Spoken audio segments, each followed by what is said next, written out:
Hi again, it's Jason from Fraser Valley Rose Farm, and it is trivially easy to find roses and other shrubs that are in bloom at this time of year. But in this video, I'm going to focus back on perennials. I want to show you 10 perennials that will not disappoint you in September.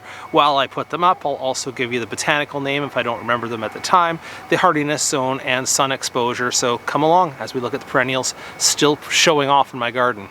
First up, let's say that not everyone grows Gara, and that's the masses of butterfly-looking flowers waving around in the wind here. Actually, at the front left, you see Japanese burnet just throwing a last few blooms, that sort of bottle brush pink flower. This is a cultivar called Rosy Jane, and it is just continuing to push out tons and tons of flowers in the garden right now. Next up, number 2, do you know Bluebeard? That's Caryopteris, this one here, with these sort of circles or whorls of flowers around the stem going up and up and up. And you can see that very popular with the bees. Also, I have to say about this shrub that always blooms later in the season, sort of August, September is where it initiates, that it is virtually pest-free. I haven't seen a lot of insect damage, and I don't think even deer like to munch on it. So definitely a fantastic choice for people who struggle otherwise with pest problems. And right next door to it is Agastache. Sometimes people call this root beer plant or toothpaste plant because if you crush and sniff the leaves, you may get one or the other depending on what your nose tells you. This is a yellow variety called Kudos yellow that I've been growing this year, but it comes in a wide range of colors. Typically around the purples and mauves is the more traditional ones, and then there are some others with breeding that make them kind of in these hotter colors, sort of red, orange, and yellow. Very nice. And I wouldn't say that it initiates flowers for the first time in the fall, but if you deadhead it and bring it back to the ground throughout the summer, you definitely can get a strong showing on it, just as you see here. Jumping over to the color garden here, it occurs to me that I may have only shown you this mirabilis, or marvel of Peru, when I was putting it into the garden a couple of months ago.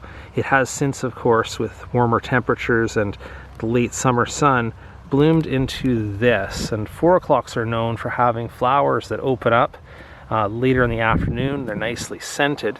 And look at the splashy colors on these. Gorgeous. This is a mix called Marbles, and just has done a tremendous job of bringing the name of this garden, the color garden, to life very, very quickly. Now, I said this was a video about perennials, and these are typically treated as annuals, but the trick here is they're a bit like dahlias, where you can dig up the tubers, store them, and put them back in the garden for next year for a much quicker and boisterous display of colors. Well, I think I kept on telling you how nice that these flowers from Heliopsis, or false sunflower, or perennial sunflower, is in the garden. And what I love, and this is still of course a young plant, but I love how dark the foliage is. That sort of purpley foliage, when it's in full sun it gets that.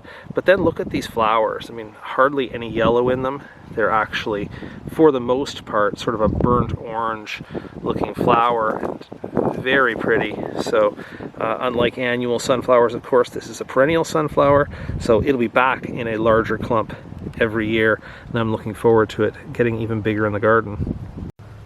Well, you wouldn't normally call a fuchsia a hardy perennial in our climate. This is the west coast, and as mild as we are, fuchsias are generally a little beyond our means. However, this one is Fuchsia magellanica, which is a hardy fuchsia. Grows up into a fairly big, almost shrub like this. Sometimes the winter will cut it right back to the ground. So to that degree, it is a perennial, but look at how many flowers we get on this and how late in the season it just keeps on performing.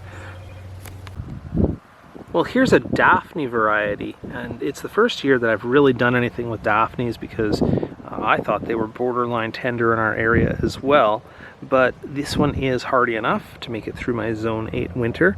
And in addition to being very pretty with those white flowers coming late, it also is very, very fragrant, which gives it bonus points and makes it an excellent choice for the autumn garden. Well, I hope it's not considered cheating to put an ornamental grass in this list, but I just love the look of these. And again, in the movement garden where they're just breezing around. And this is a variety called Redhead, which it isn't obvious in this scene, but the brand new flowers you see emerging there give off a distinct red tinge to them.